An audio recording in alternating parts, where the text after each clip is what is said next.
When, about the same time that afternoon, Adrian entered his brother's parish and traversed the mean street leading to the vicarage of St Augustine's in the Meads, English people were being almost too well illustrated 6 doors round the corner. An ambulance stood in the front of a house without a future, and all who had something better to do were watching it. Adrian made one of the party. From the miserable edifice, 2 men and a nurse were bearing the stretched-out body of a child, followed by a wailing, middle-aged, red-faced woman and a growling, white-faced man with a drooping moustache. "What's up?" said Adrian to a policeman. "The child's got to have an operation.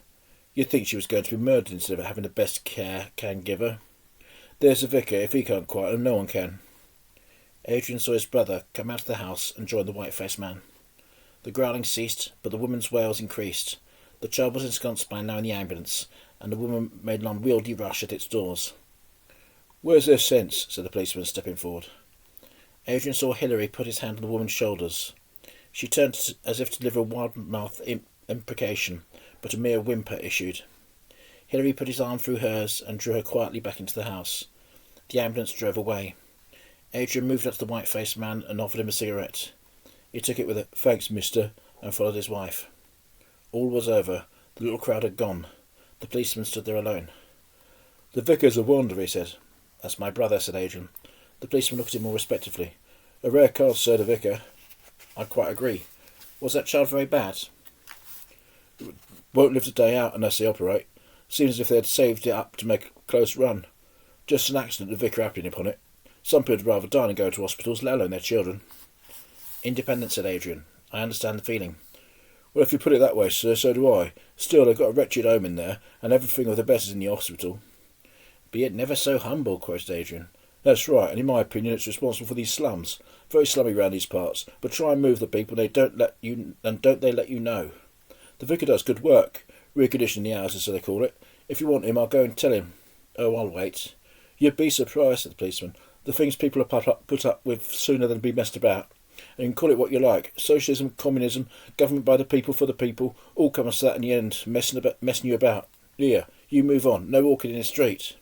A man with a barrow, who had looked as if he was going to be cry winkles, altered the shape of his mouth.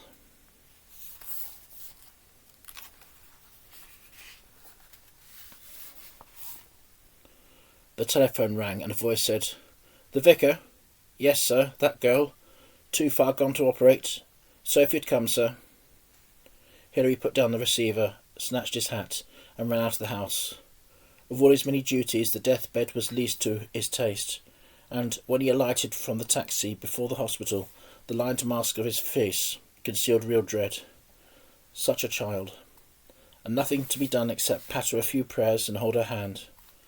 Criminal the way her parents had let it run on till it was too late. But to imprison them for it would be to imprison the whole British race, which never took steps to interfere with its independence till the last minute, and that too late. "This way, sir," said a nurse. In the whiteness and order of a small preliminary room, Hilary saw the little figure, white-covered, collapsed, and with a deathly face. He sat down beside it, groping for words with which to watch the child's last minutes. "Shan't pray," he thought. "She's too young." The child's eyes, struggling out of their morphied immobility, filled with terror round the room, and fixed themselves horror-stricken, first on the white figure of the nurse, then on the doctor in his overalls. Hilary raised his hand. "Do you mind," he said, "leaving her with me a moment?" They passed into an adjoining room. "Lou," said Hilary softly. Recalled by his voice from their terrified wandering, the child's eyes rested on his smile. "Isn't this a nice clean place, Lou? What do you like best in all the world?"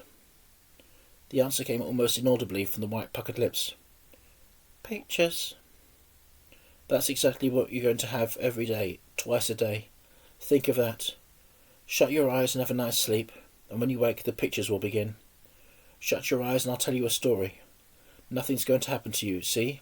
I'm here." He thought she had closed her eyes, but pain gripped her suddenly again. She began whimpering and then screamed. "God," murmured Hilary. "Another touch, doctor, quick." The doctor injected morphia. "Leave us alone again." The doctor slipped away, and the child's eyes came slowly back to Hilary's smile. He laid his fingers over a small, stretched, emaciated hand. "Now, Lou, listen." The walrus and the carpenter were walking hand in hand. They wept like anything to see such quantities of sand. If 7 maids with 7 brooms could sweep for half a year, do you suppose Aurora said that they could get it clear? I doubt it, said the carpenter, and shed a bitter tear. On and on went Hilary reciting the Mad Hatter's Tea Party, and while he murmured, the child's eyes closed, the small hand lost warmth.